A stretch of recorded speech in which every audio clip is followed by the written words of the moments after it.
শুনেন, একটা মজার এক্সপিরিয়েন্স হয়েছে আমার, সেটা শেয়ার করি। একটা পরকীয়া সালিশে গেলাম। পরকীয়া সালিশে কি হয়েছে জানেন? আহ, আমি আমি পুরুষটাকে জিজ্ঞেস করলাম যে আপনার বয়স যখন 80 হবে, শরীরে যখন শক্তি থাকবে না, তেজ থাকবে না, আরেকটা নারীর কাছে যে খুনসুটি করার যখন কোনো এনার্জি থাকবে না, তখন কি করবেন? যখন আপনি বিছানা থেকে একা একা নামার শক্তি থাকবে না, যখন আপনি একা একা বাথরুমে যেতে পারবেন না, তখন আপনি কাকে ডাকবেন? তখন কাকে ডাকবেন? তখন স্ত্রীকে লাগবে। কিন্তু এখন যখন যৌবন টকবক টকবক করছে, পকেট ভর্তি টাকা, এখন একটু ভালো লাগে না স্ত্রীকে। মানে স্ত্রীর সেবাটাকে খুব মজা লাগে, তাই না?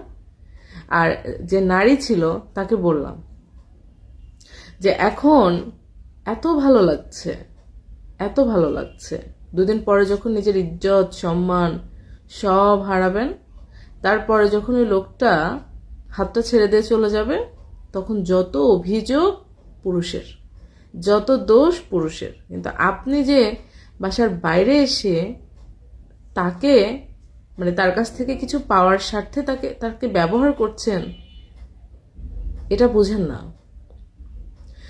এই যে পরকীয়া রিলেশনশিপ, এটা সম্পূর্ণ গিভ অ্যান্ড টেক। পুরুষরা গিফট দিতে চায় দুইটা কারণে: মানসিক আনন্দ, শারীরিক আনন্দ।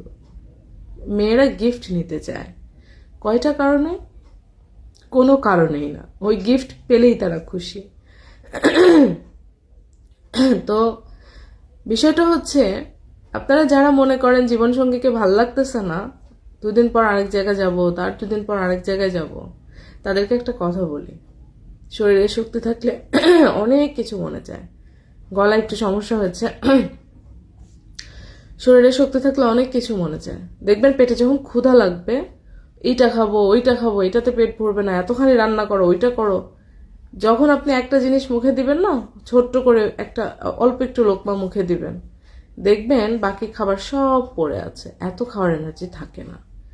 তো আপনার যখন মনে হবে যে আমার অনেক কিছু, এখন আমার একটা নারীর কাছে যাওয়া দরকার, নিজের ওয়াইফের কাছে যান, ওই একই জিনিস পাবেন। আবার ওই নারীটাকে বলছি, সংসারে যদি টুকটাক অভাব থেকে থাকে, অন্য পুরুষকে দিয়ে সেটা কিনে নিয়ে মেটানোর দরকার নাই। ওইটার জন্য অপেক্ষা করেন, আল্লাহ তাআলার প্রতি বিশ্বাস রাখেন, ওইটা আসবেই।